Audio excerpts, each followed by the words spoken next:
Hi, and welcome to another episode of Get Your Fill, Financial Independence and Long Life, where we explore ways to achieve those two goals. And we invite people on to help us who are going to help us do both. Yes, that's why I'm very excited. We have Adam Carroll with us today. He has decades of experience working with families and business owners who are interested in creating massive efficiencies in their income and wealth building capacity. And hello, that's what we want, efficiency, right? You don't have to work harder, make more money, work smarter, right? Or be smarter, just be smarter, right? Thanks, Adam, for being with us today. Christine, it's a pleasure to be here, and I'm excited about where this conversation goes because I know it could go 100 different Go places. anywhere. Strap in. Who knows where we're going to end up? That's right. So before we started the recording, we were talking about people's retirement plan being, I just have to make sure I die before I'm X number of years old. So is Yes. there a problem with that philosophy? Well, it definitely smacks in the face of this show, right? Long Right. life. I mean, let's be real. What's funny is I'll answer your question on the back end of this statement, but I went through an exercise not too long ago with a mentor of mine. And you may know Dan Sullivan, the strategic coach founder. I've heard of He him, has this yeah. exercise known as the life extender. And the life extender is where you write down how old you think you'll be when you pass over to the other side. And I put, probably 93, 94, somewhere in there. And then you describe what your life will be like at the end of your life.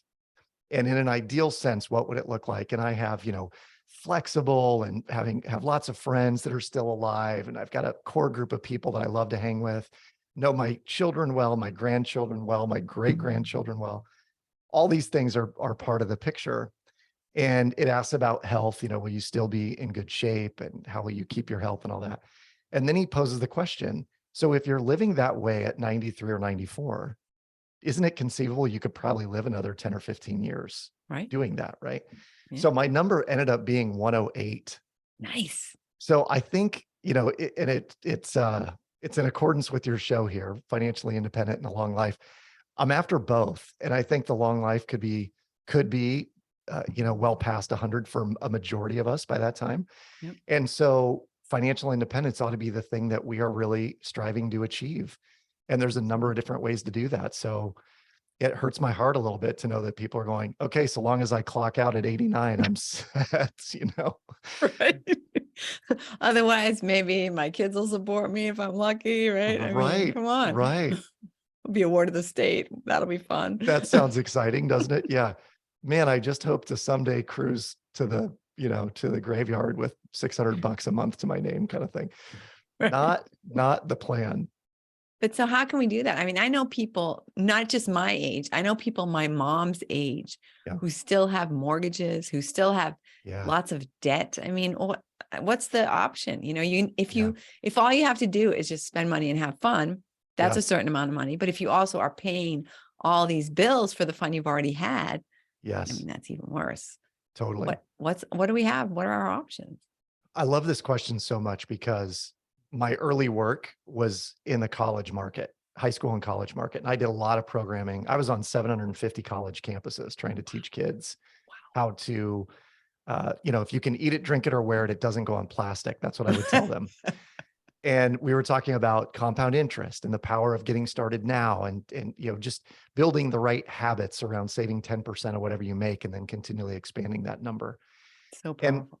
and I think it goes back to what are the habits that people are living in around money and around spending. And you hit the nail on the head. I think it's, are we borrowing from our future self to have fun today? And if we are, it's not a good place to be. I would rather contribute to my future self today so that my future self loves my past self because he is going to be like, that dude was awesome. He was planning things out and he made the life just amazing for me. I heard it put very simply, Christine, and it was basically a question was posed to a friend of mine and they said, how do you build wealth simply? What's a simple way to understand this equation? And this gentleman described it appropriately. He said, the goal is to have your income exceed your expenses for as long as humanly possible. And if you do that and you're putting that extra money away into work for you, then you likely will retire with plenty of money in the bank, right? If I have financial independence. And I would add to that, and I'm sure we'll get there on the show today, but how do you begin minimizing what the lifestyle cost is? And or just creating passive income streams that cover all your lifestyle cost. So as the passive income grows, your lifestyle grows. And that to me is the key and what we are helping folks do through our company. Well, so two things I want to say. One is that saying you just have to say more than you have to make more than you spend is like Yeah. saying all you have to do to lose weight is to eat less food and exercise, right? I mean, everybody knows the Yes. answer, but Yes. at the same time, do we really like embrace the answer? And what you were just saying is exactly what I tell. So I'm in real estate. That's my real job, if you will. Yeah. And, rather than buying this house today, why not buy a multifamily, a house that's going to pay you to live there so that, Yes. right? Instead of buying that car today, buy an income stream that's going to pay for your car. It's Totally. just like, I don't know. I feel like it's not really like revolutionary, and No. yet few people are actually doing it. Yes. Yes. And this is why I love your show, because that concept, if someone grasps it and they grasp it at a young age, they'll never know financial lack. Right. Right. And your comment, I have to touch on really quick. It's like, it's easy to say, oh, just do this. One of my good friends used to say that the best selling book was a 1-page PDF on weight loss. And it was called Shut Your Pie Hole and Get on the Treadmill. So But think about this. that's not true because no one would buy that. No one would buy it. Yeah, no, but it's the most like direct to the point self-help book out there. Shut your pie hole, get on the treadmill. That's it. That's the key to weight loss. And when it comes to spending, it's like make more, spend less. Yeah. Super easy. There you go. That's it. Put We're the, done. put See the you rest next to week, work for you. Yeah, yeah, yeah. Tune in next week when we talk about other Yeah. simple concepts. Yeah. But it's not, I don't think until you really, so, Warren Buffett, the eighth wonder of the world, compounding interest, right? Yeah. Until you see like a table that says, oh, if you start saving at this age, Yep. you only have to save for 10 years to make more money than this person who starts at 30 and saves 3 times more. You just don't, it's hard to really, it's like, oh yeah, latte, blah, blah. You know what I mean? Like it does. Yep. And also I want to say that people who are already in debt, it's so easy to say, well, what's the point? Right? Right. Why Right. shouldn't I just have this like $7 coffee? Yep. Because it isn't going to make a difference if I put $7 on my credit card bill. What Yes. good is that going to do? Right? How Yep. can we change this whole mindset and help people to really embrace the power that is within their grasp here? There's probably 2 or 3 pieces that come straight to mind for me. And the first is we have to have a long-term outlook. And I think this is a challenge in our society. Like we're truly a microwave culture, not a crock pot culture. And the Instapot is like a prime example of this. I want my chicken fried and I want it in 20 minutes. I'm not going to wait time. So we live in a microwave culture where we want it now. And it's evidenced by the get rich quick schemes and oh, just put money in crypto and you're gonna have 100 times, what it was when you started. That whole mentality people get swept up into because it's like, I want the millions now. And I think what's different for me and for the clients we work with, and I'm sure for you as a real estate investor and working with other investors, is there is a long-term outlook of, hey, 10 years from now, this home is going to be worth X, or this multifamily is going to be worth X. I'm going to have, by the time I get all the bonus depreciation out of this property, and then I turn around and sell it all 1031 into the next thing that'll increase my lifestyle. And that long-term outlook for most people is lost because it's like, oh, that car sure is pretty. I want that car, or I need the next new iPhone for $2,000 or whatever it's going to be. That long-term perspective, I think people need to begin to adapt and adopt to, which is for us, for my family, it's like looking out, what does 10 and 15 and 20 years look like? And are we going to be well prepared and positioned for the life that we most want to live at that point? Let's do that today. Let's set all that in motion and know that we're going to hit it. We're going to be there. And along the way, we'll also see, oh, we're well ahead of schedule. Let's take a nice trip. Let's buy a nice doodad or car or whatever it is, right? Yeah. So I think that's step one is long-term perspective. I have two questions. One would Yeah. be what's step two, but the other is how important is it, do you think, for people to understand what their life will look like 10 years from now? How important is it? Well, I mean, I guess I feel like that's sort of the key because if, 10 years is like, I don't know, how do I know what I'm going to be doing in 10 years? As opposed to Yeah. saying, oh, in 10 years, I'm going to have this and this and this, and this is what I'm going to be whatever, a multi-billionaire and I'm going to be traveling the world, whatever. But if you don't have a Yeah. strong goal, right? If you don't have a Yes. strong point in the sand that you're walking toward, Yep. then I just don't feel like all this stuff is going to resonate really. Yep. Yep. I would agree.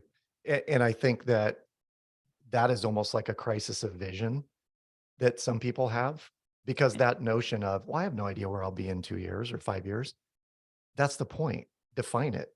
Where do Right. you want it? Where, yes, you can't imagine that, but could you vision it and just bake that into the cake and decide that you're going to do certain things to get there?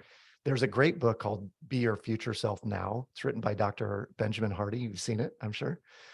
And the book basically says that human beings as a species are the only species that have prospection, the ability to look into the future and say, this is what I would like to accomplish or achieve or experience, and then make decisions today leading to that outcome. And if we don't use that perspective ability, then we'll go whichever way the wind blows. And it probably is exhibited by people's investing behavior or lack of investing behavior, their decisions around food and exercise. If we don't have the vision, which I think leads to that long-term, perspective or prospective, then we make decisions that are good for today, but not good for tomorrow. Right. And you were talking about, loving your future self, that your future self would love your past self. But it's more than that because it's also your present self is loving and nurturing and taking care of your future self, right? Yes. You're not like resenting your future self for like, oh, I'm giving you all my money, You don't feel that way about your future self. And so you can have a more of a love fest, between your current and your future Yes. Yes. personas, I feel. But so what's step two? Step two is understanding one very simple yet sometimes lost fundamental, and that is that the two greatest expenses we have in life are going to be taxes and the interest expense on debt. And if you understand those two great expenses, that if you're paying for, obviously taxes, there are ways to eliminate or minimize taxes. But a lot of people say, oh, I don't want to break the law. I'm afraid of debtor's prison and all, the IRS jail and all these things that don't That's still exist. a thing. Yeah. And then you go, oh, there are actually people out there that could help me strategize this well to minimize my tax liability to next to nothing in some cases for some Yeah. investors, some people. Yeah. So that's number one. The second part of that, the interest expense on debt is lost on folks that believe I'll always have a car payment. I'll always have a mortgage. I'll always have credit card debt. If you challenge that notion, I'll always have debt, and you realize how easy it is to actually get out of that debt when you put your mind to it and you know what what the end result is, which is not owing Citibank or MasterCard or MBNA or any of those companies money, not owing Ford Motor Credit or Toyota Lending or any of those folks money, and not owing the Wells Fargos of the world money. It opens up all sorts of possibility and option on the back end of that. And so, this step one, have a long-term vision. Step two, I realized it was asking myself different questions. And the questions weren't things like, well, how can I get ahead? It was, how would I not, and not how would I pay my mortgage off early?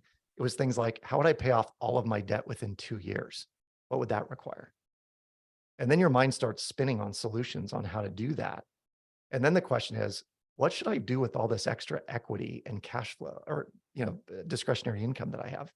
How might I make all of my income passively to cover all my expenses? Then your mind starts cranking on that question. And so, step two, if you will, is understanding that fundamental. The two greatest expenses are interest and the interest expense on debt and taxes. And then asking yourself questions around, well, how would I change that? And that's so powerful It's because you're amazing. right. That is like the assumption. Oh, what do you mean I would buy a car without and not have a car payment? That's Yeah. just weird. I, I'll give you a great example of this too. And this I think is a great example of where one comment was made, but I treated it almost like society was saying it. I have a TED talk that I did at the London Business School, and it went viral. It was very popular. It went to like 6 million views. But the feedback on it, the comments on YouTube, someone said, "Oh, it must be nice being part of the 1%, because I played a game of Monopoly with my kids and I had $10,000 in cash at home." And I'd gone to the credit union to obtain the money, but I had it on the kitchen table and we played a game with it. And I remember thinking, man, if people think 10 grand is what the 1% have, you have a completely skewed idea of how rich Elon Musk actually is, right? Right. Or Warren Buffett actually is. And and I think that idea, like, oh, how would I ever buy a car? But there are people that do it every day, that go in and stroke a check and write a check for a car. We can do it. We just have to ask ourselves different questions and surround ourselves with experts who can tell us how to do it. Yeah, it's interesting. I have another podcast, Women Creating Wealth, and I was talking on there about same kind of thing. I was talking about, house hacking. So using an Yeah. extra bedroom to make a little extra money. And I got a comment like that, something to that extent, like that I'm part of the problem. And what about homelessness? I'm like, I said, so if I rent my bedroom, I'm contributing to homelessness? I'm having trouble following this. Like people feel some guilt, right? Like, oh, Yes. I shouldn't be making like I'm a money hungry person because I am, renting my bedroom. And I just thought, same thing. That is so incredibly sad because it's Yeah. the mentality that if I have money, I took it from someone else Right. who really Right. needs it more than me. Yes. Like that's not actually how it works. Right. And it does speak to the lack mentality that's out there. Yeah. And I kind of perceive money a little bit differently. I think, first of all, money is one of the most plentiful things in the world. I mean, And they keep making more of it. yeah, just ask the Federal Reserve. They just like make more and more money all the time. Like my, it was my copy machine doesn't go as fast. Totally, totally. And they can just like keystroke now. They don't even need to print it. It's just keystrokes and the money shows up. Right. So when it's the most plentiful thing in the world, and there are literally $4 trillion that circulate the globe on a daily basis, 4 trillion. You can't even, the mind can't comprehend how much that is. No. You need a small teaspoon of that to create real wealth. So you have to just figure out, what is the value stream I'm creating that allows me to take some piece of that and build my own value stream. And if you want to give back or you want to treat yourself and your family, so be it. There is more than enough to go around. It's to the value creators that revenue flows. So I'm with you on that. And let's talk a little bit about, because we're sort of, without saying it, we're talking about mindset. Yeah. The scarcity mindset versus the abundance mindset. And it's interesting, like how so many of us end up with a scarcity mindset, because I would count myself in there, Yeah. definitely as a young person. I was just like, I thought rich people were bad and that, I didn't want to ever, even when I started making money as an adult, I didn't want anybody to know it, because I thought, oh, geez, they're just going to think I'm, that I think I'm better than them or something. There's all this weirdness around money and it takes something to get over it. I mean, do you feel like you ever had that like issue or whatever? The issue of having that lack mentality, I definitely had it when I was in my teens and 20s. It was kind of a clamoring for always more, that there was never enough there. I always needed more. And I mean, I maintain that the lion's share of those challenges come from the environment in which we were brought up. Yeah. And we heard things growing up. And my theory is that most of us, it's changing a little bit now, but most of us, our parents were in their 20s and 30s when they had us. And most people in their 20s and 30s don't have any money. Right. So of course, the messages we get between 0 and 9 are like, oh, we're broke and we can't afford that. And those rich people with that nice car, how, You must think be money nice. grows on trees? Yeah. Yeah. And the whole must be nice Oh, it Yeah. must be nice to have a Yeah. car like that. Come on, that mentality begins to permeate a young person's Yeah. psyche and then becomes who they are at their core or what they believe. Yeah. And I was fortunate enough that in my 20s, I started reading lots and lots and lots of abundance and manifestation type books. And what I realized was we are all creating our existence every day, and that our lives are perfectly engineered for the results we're currently getting. And if we want to change the results, all we simply have to do is re-engineer our life to get the results that we most want. So if there's not enough money, then all we need to do really is study from people who have figured that out and begin implementing what they implement, because clearly success leaves clues, right? Real estate Absolutely. investors make money. So I was guilty of that. And I will say that my grandfather, who passed away some time ago, he was he was of the mindset, and his earliest money memory was as a young boy, he would run around his dad's garage. They had like a mechanic shop. And at night, the guys from the neighborhood would all hang out in the garage and play cards. And I'm sure it was around or after Prohibition. And somebody'd say, "Hey, Johnny, go get me a fifth of vodka or whatever," and flip him a 50-cent piece. And he'd go do that and bring it back to him. And he was always amidst and amongst the people playing cards. Yeah. And one of the guys said, "Johnny, I'll pay you a quarter if you sit in the corner and keep your mouth shut." And he said, "No way am I going to do that." And the guy said, "Well, you'll never have a lot of money, but you'll never be a slave to it either."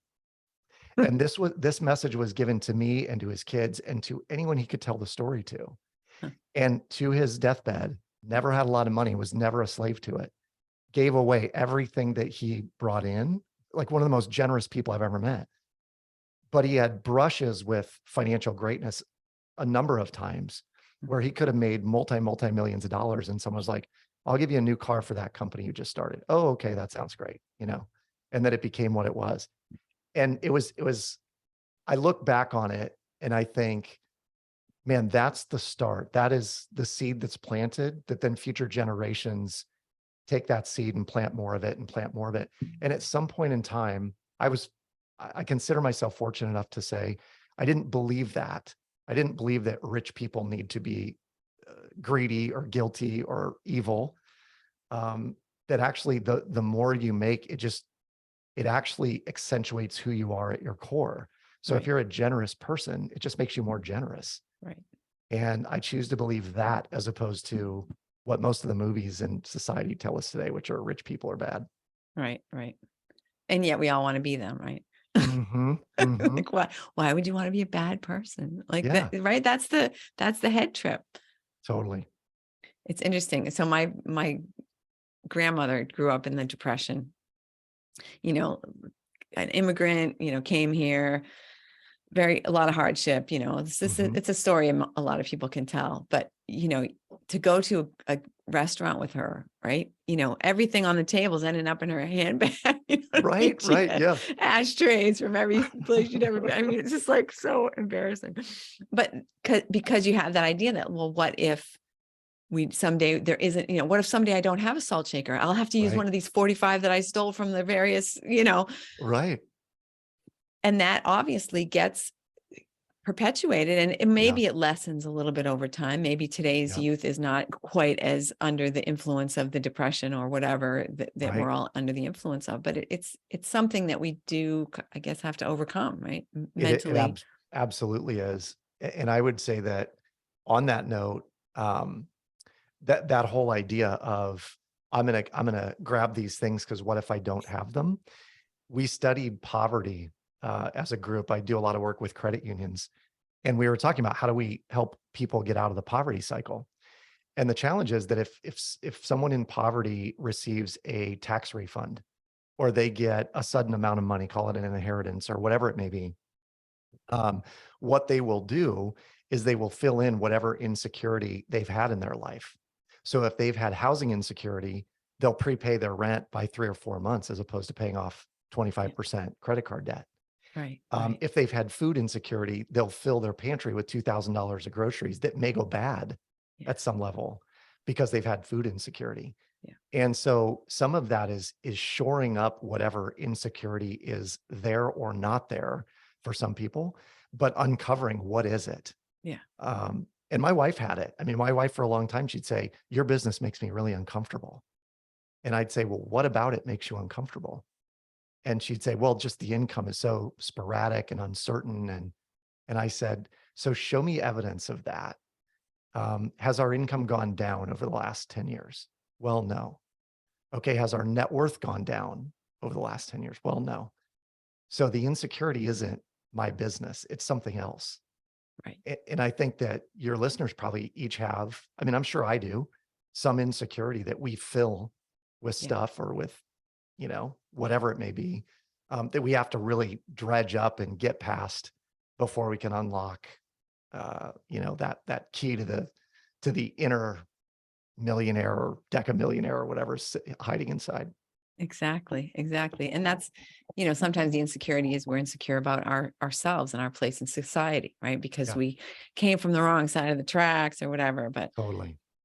so let's talk no more about problems. Let's talk about solutions. Let's talk about Solutions. Let's how we get to help it. people to get, like if you're listening right now, so people are listening right now and they're saying, yeah, okay. So I bought $2,000 worth of food and it rotted in my fridge. So what?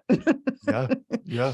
What can you do? What kind of steps can you take if you realize that you're not as wealthy as you want to be? Yeah.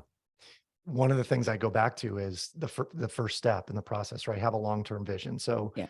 you are not your current situation. I would say to your listeners is that your current situation is the byproduct of the last 6 months of decisions you've made and maybe 12 months or 24 months. But where you are right now, you would be shocked to know how far you could get in the next 12, 24, 36 months. And I would say, Christine, that we tend to overestimate what we can do in a year, but we underestimate what can happen in 3 years' time. Yeah. And so if all you did was start out and say, what is 3 years from now? If you could wave a magic wand and have anything you want, and it's not like I'm going to have Elon Musk type money. You're going to have to create a new social media Well, platform or because you have something to to do that. believe it, right? I You mean, have you to have to believe it. believe it's You have to possible. believe it. Yeah. Yeah. But if me standing here today, if I said, I believe that virtually anyone that's listening to this could be completely debt free in 3 to 4 years. And I firmly believe that, and we can show you how. That's what we love helping people do, is to open their mind to the possibility of this happening. Because people who have the mindset of, well, I'll always have a credit card, I'll always have a car loan, I'll always have, when we flip that switch and go, what would it be like if you didn't? Put yourself in that emotional state. How does it feel? And they go, oh my gosh, this feels so freeing and amazing. And okay, hold on to that. Now let's show you how it works. Yeah. Dan Sullivan, I'll bring him back in. He has this saying that the eyes only see and the ears only hear what the brain is looking for. That's so So if true. the brain is looking for, if you're saying to yourself, because the brain is thinking it, so in debt, so much debt, so much debt, then that's all the eyes will see and the ears will hear. Yeah. And the solution to whatever problem you have will be more debt. Well, and even if you come across a solution, it'll fall on deaf ears. You won't That's be right. right. That's Law of exactly, attraction, law of yeah, that's attraction exactly in right. action. So we tend to start from the standpoint of where do you want to be? Let's talk about where you see yourself. Now let's go into step 2, which is let's figure out how much interest you're actually paying a year relative to your income.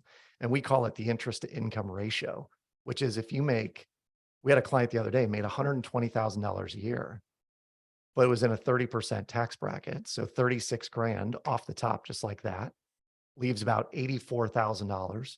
And they were paying $40,000 in interest on debt between a credit card, car loan, and mortgage.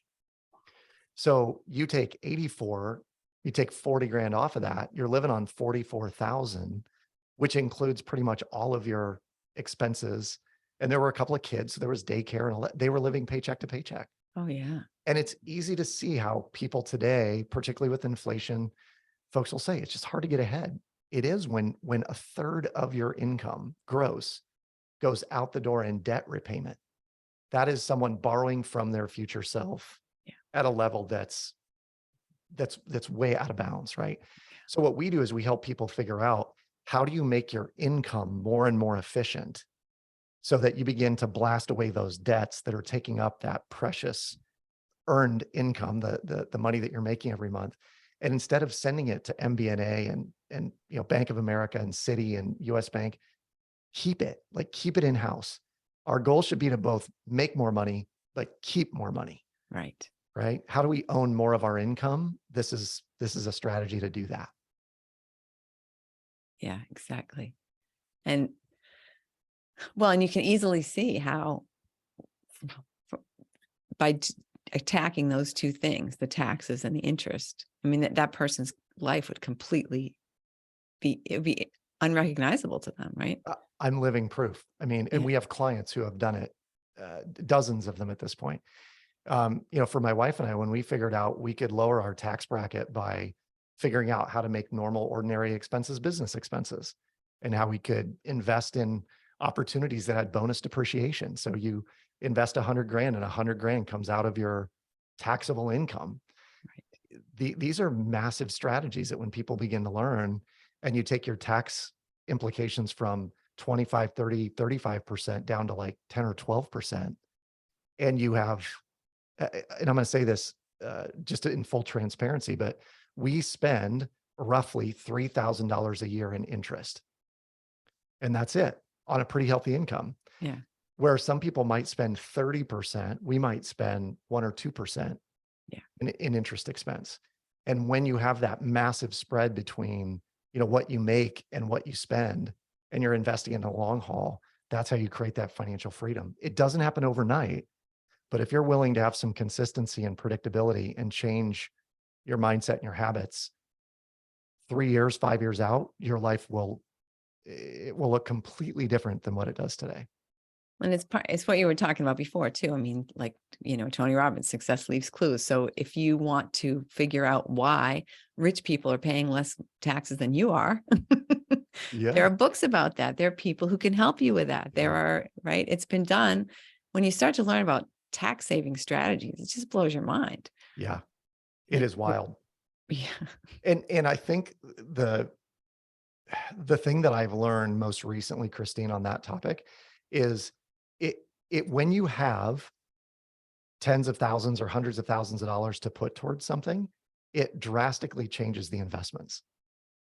If someone's like, "Oh, I'm going to get rich putting $300 to $500 a month in my Roth IRA," not going to happen. right.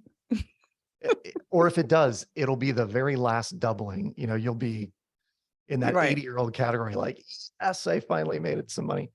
But when you're able to put 50 grand or 100 grand towards something, and I know for some it may be like that's completely out of bounds, but I'm telling you, it's possible for most people to get there. Yeah.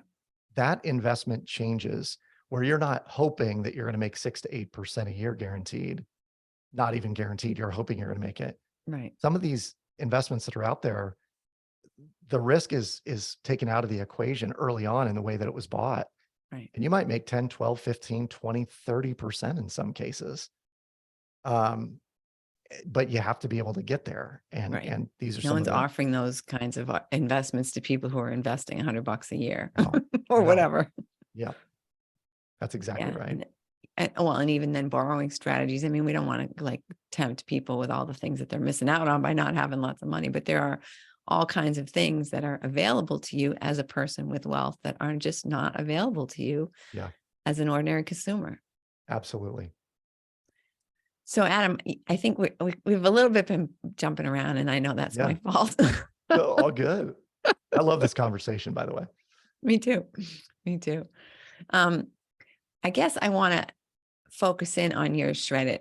I want to Yeah, hear about your what we're shredding and your yeah, whole shred philosophy because I yeah. just feel like let's just jump right to the nuts and bolts here. Cool. So you had asked the question about what does someone do, right? And I'll tell you, I'll start with who our ideal client or avatar is, someone that uses the shred method. They typically have about 15% or more in equity in their home. And usually that comes because they've put a down payment on the house. It could be borrowed, it could be just over time, it's appreciated. But most of our users have some level of equity. It's usually 10 to 15%. Yep. What we're doing in the shred method is we're literally teaching folks how to reorient the way cash flows through their household. Because what most people do, Chris, is they'll drop their income into a checking account. They'll start swiping their debit card over the next, 8 to 14 days. before their next paycheck drops in. And when you do that, and if you're, like most consumers and you're looking at your checking account balance, you're like, oh, wow, I still have $300 in there before my next payday. Let's go out to eat. And we just keep doing that, right? We just spend and spend and spend. But it's a terribly inefficient way of handling money. Yeah. And so what we teach people to do is the money actually gets deposited into a home equity line of credit or a line of credit, or it could be a savings account, candidly. That's a certain amount, call it 5 or 10 grand sitting there on the sidelines.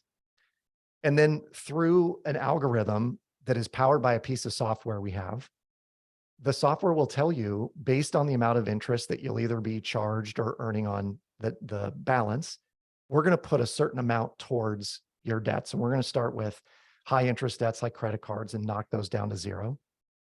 Then we're going to go after car payments. If you have car payments, we're going to knock those down to zero. And when we do, what happens is you're freeing up discretionary income. Yeah. So if you think about the average family that has 2 vehicles and maybe a little credit card debt, they probably have somewhere in the neighborhood of $800 to $1,500 a month that just goes out the door in payments.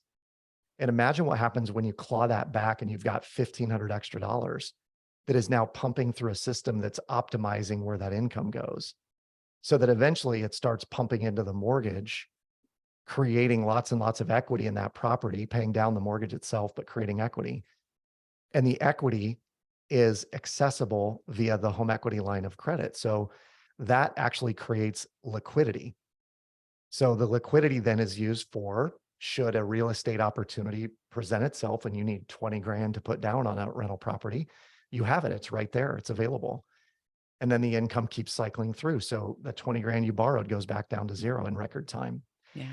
And this is really the magic of it, is that most folks don't realize how much interest they're actually paying on their mortgage. They just make their mortgage payment. Right. And a lot of folks, you being in real estate, you know this. I've been to the closing table before. I was a mortgage broker for a time. And I remember people coming to the table going, we're going to get a big fat check at closing because we've been paying this mortgage for like 3 years and it's $1,500 and there's going to be a ton of equity. And then they get to the closing table. They're like, or we'll have a nice dinner at Applebee's, whatever. Oh my gosh. That's There's nothing heartbreaking. there.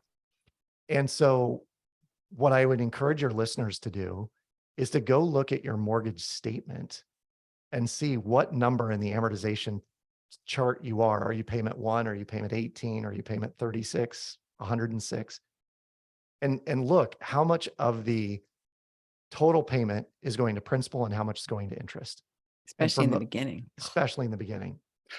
And it goes down by like, $2 every time you make a payment. You send $2 more to principal. This works exceptionally well for people who are brand new into their mortgage. So if you're someone that's a year in, 2 years in, this will blow your mind how fast you can save money and knock down payments in your amortization table. And at the same time, free up that equity that translates to liquidity that allows you to then build the life that you most want. So that's it in a nutshell. From a technical perspective, we're creating interest rate arbitrage. We're borrowing in short bursts of money. And it doesn't really matter what the interest rate is because the algorithm factors that in. And we're applying it towards debts that get knocked out in due time. And so I ask the question often to audiences, would you pay $5 in simple interest to borrow 100 if you knew it would save you $2,000 on a debt? And people are like, yeah, all day, every day, twice on Sundays. Yeah. And that's what we do. We teach people how to do that. The Shred method makes it possible. Wow. Awesome. So you said already like who kind of your ideal client is, but is there even a level beyond that? Like, okay, so they have, some equity and stuff, but how about even like a story of someone who you can think of that you were just like fired up about, like a really, like where you totally flip-flopped their life and blew their mind? This is where it gets really fun because we've had 2 people come to mind. A number of them come to mind. These 2 are top of mind.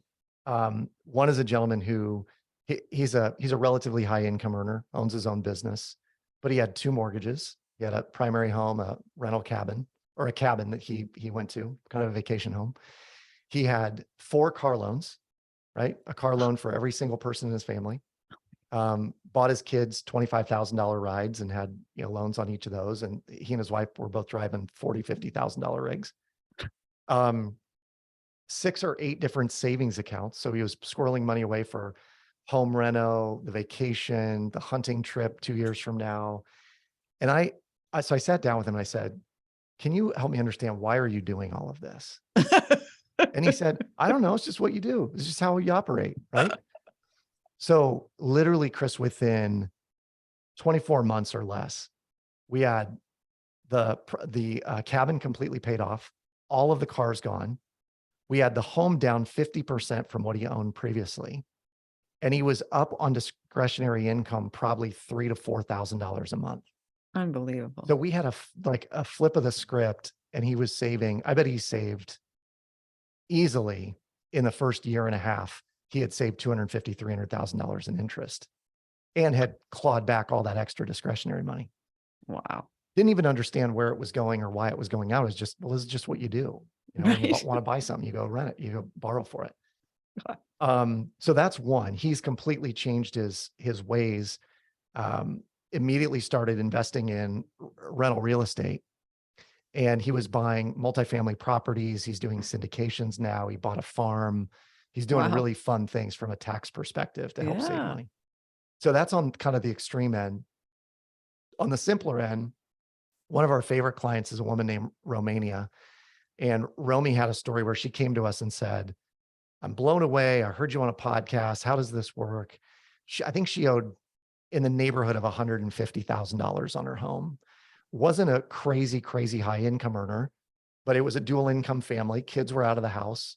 She was probably, I want to say Romy's probably 6 or 7 years away from retirement, but doesn't want to be a nurse anymore, wants to set up herself so she can, walk away from healthcare. And it was under 2 years, she had knocked out her mortgage down to a minimal amount, let's say 40 or 50,000. One of our strategies is using high equity cash value life insurance policies, sometimes called infinite banking, but we'll fund infinite banking policies using the line of credit. Hmm. And we can then borrow that money back out again out of the policies and blast away the mortgage or put it to work for us somewhere else, earning cash flow. So what Romy did was she funded an infinite banking policy, paid the house off with the policy, has no payment on the policy, but once a year premium. So she's freed up all this extra discretionary income and now is using the policy as her shred account. So all of her income just cycles through that policy. Wow. This is kind of 202. She's figured it out in a very, very quick pace, and is now on to the next step, which is how do you use those investments in the equity in your home to generate passive income? And now, the next 3 to 5 years for Romy are going to be building passive income streams so that it exceeds her monthly expenses, which are relatively small now anyway. And she'll probably do it in 3 years, knowing her. So these are case studies. They're they're people who have discipline. They're consistent. They bought into the community. They're drinking the Kool-Aid, so to speak. Yeah. But also that they were able to see a vision, right? I mean, Saw part of vision. that is that they believed that their life could change. I That's think is like exactly right. definitely the key. Yep, that is exactly right. Yep. Because I can think of people who you could say that to and it would just bounce off because they're just Yeah. not there. They're not able to listen to it. Yeah. There is this saying that we often will share in our programs, which is, don't discount the thing you know nothing about. Because there are people who will say, oh, this is just another blah, blah, blah, blah. It's like, well, have fun having Right. debt for the rest of your life. Yeah. And Don't bother to find out more about it or anything. right. Right. Yeah. Awesome. So Adam, I have loved talking to you and I'm watching our time just disappear here. What did I fail to ask you that you wish I would have asked you? Mm. This is more of a passion project for me, Christine, but I am a huge, huge believer and proponent of teaching kids money and doing so at a very early age, very young. I think some of that breaking through the historical perspective that families have is changing the way that we raise kids around money. Yeah. And I will say that years ago, when my children were preteens, we started giving them an allowance based on the chores that they did around home. And the money that they received for that, we set up habits. And the habits were things like you had to save 10%, invest 10%, give 10%, 70% was yours to do with as you please.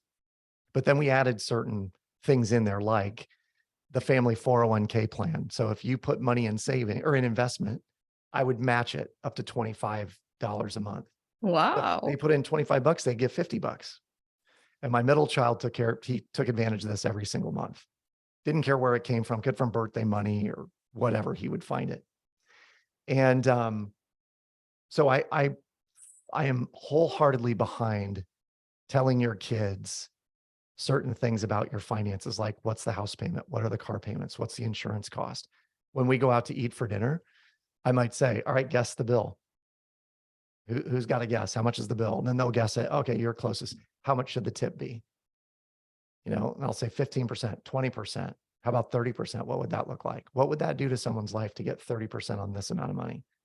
And we have these conversations because I want that to be in my children's purview. Like I want them to understand what these numbers are, Yeah. as opposed to the 18 to 25-year-olds I used to talk to, who I would say, well, what's your dream car? And they go, a Maserati or a Land Rover or whatever. And I'm like, yeah, what's the car payment on a $70,000 or $80,000 ride? And they'd have no idea. My kids know, they can tell me. They know how much college tuition costs at a variety of schools. They know what life costs. They know how much a dozen eggs cost right now at the grocery store, It's because fantastic. this has to be what they understand. Yes. And when we push decision-making down to them and trust that they have the capacity to make really good decisions, they'll surprise you. They will fail from time to time, but with the right coaching, they'll start to make amazingly powerful decisions. And we stopped giving our kids money when they were 13 or 14. And I always said that when you go to college, I want you to have an MBA. And an MBA stood for a massive bank account. And we would set numbers. What does that look like for you? And my daughter said, oh, it's 7,500, Dad. I want 7,500 in the bank. And sure enough, she set her mind to it. She hit it. No help from us. It was part-time jobs and scholarships and all those things. I believe that this is critical to families getting ahead, because in the absence of teaching kids financial information, they will spend your money and you will unknowingly spend it on them. Right. And not think twice. Right. Well, my kids need $300 for clothes this year. And Right. it's like, no, For they shoes don't. for today. Right. Yeah. Right. Right. Or, well, they broke their phone screen at school and now I have to replace it. Not how it works in our family. That is your device. I might pay for the service, but that is your device to take care of. Yeah. And they pay for it. And so instead of the $285,000 to $400,000 the USDA says it takes to raise a child from 0 to 18, we get to claw back some of that in our expenses and push that down to the kids level, because they're actually really savvy when they make the decisions themselves. But that's so powerful though, because we don't teach children how to, how money works, how you get Right. more of it, how, what happens if you save it, what happens if you just blow it all and go into credit card debt for the rest of your life, right? I mean, that's Absolutely. and it's harder to teach them when they already understand how fun it is to have stuff. Yeah, and they're used to your level of acquiring stuff. Exactly. Right? My favorite story on this is we live in some neighborhoods where, parents of these kids are driving really nice cars. And my son came home and he's like, oh, so-and-so got a Tesla. And, are they rich? And, he said, Dad, are we rich? And I said, buddy, your mom and I are very comfortable. You have nothing, because never do I want, and hopefully your listeners get this and it's not out of bounds. I don't want your listeners' children to think that their wealth is tied to what their parents have worked their entire lives to build. Right. And there's a lot of families out there that are like, oh yeah, this is my family's lake home. No, this is your parents' lake home. And Right. someday maybe you'll get it. And your it is retirement not plan your- can't be that your parents die young and leave it all to you. That's exactly right. That's exactly right. Yeah. So that, you asked about what didn't you ask? That for me, that should be front and center for most of us, is like, just push some of the money decisions down to kids and let them surprise you with how good they are. Oh, that's fantastic, Adam. I love that. Love it. So thank you, Adam, so much for being with us today. I've had a ball talking with you. It's been Me great. too. Yeah, me too. I love these conversations. It was wide ranging and It we covered a lot of was. stuff. Woo! Um, if I may, put this out there, Christine, but if people are interested in the shred method and want to know more, what I would encourage you to do is do your investigation. Don't take me blindly on it. It's not for some people. It's for everyone, but some people are not gonna, they're not gonna snap to. Right. But if you go to theshredmethod.com, there is a masterclass that you can watch that's 24 minutes long. It'll teach you the math and how it works and the process. And then if you are so inclined, take the next step and schedule a 20-minute call with us to go through your numbers. It'll amaze you, when you see your actual numbers in the system, what is possible. And then chatting with some of our folks who are just brilliant coaches to kind of walk you through what are you looking to do and what does the next 5 years look like and all of that. It's a life-changing conversation. Absolutely. I can imagine. I mean, you know how much fun we've just had in the last 40, almost 50 minutes. That'll be, you'll have a fraction of that fun and definitely things that will challenge your way of thinking, perhaps, and things Yes. that will challenge your idea of maybe what money had to look like and what you're, like you say, oh, you just have to have all these bills. You just have to pay credit card debt all the time. Well, actually, no, you don't. Yes. And it's pretty Excellent. cool on the other side of that coin. Yeah. And all those links will be in the show notes, naturally, all the ways that you can get in touch with Adam. So don't get into an accident if you're driving down the street while you're listening to this. Just check the show notes later. But yeah, Adam, thanks so much for being with us today. It's been great. Thank you, listener, for listening. I know that you know somebody, even if it isn't you, who's maybe struggling with a little bit more debt than is 100% comfortable. So just send them off this episode because I think they will thank you. I know they will thank you for that. And have a wonderful week.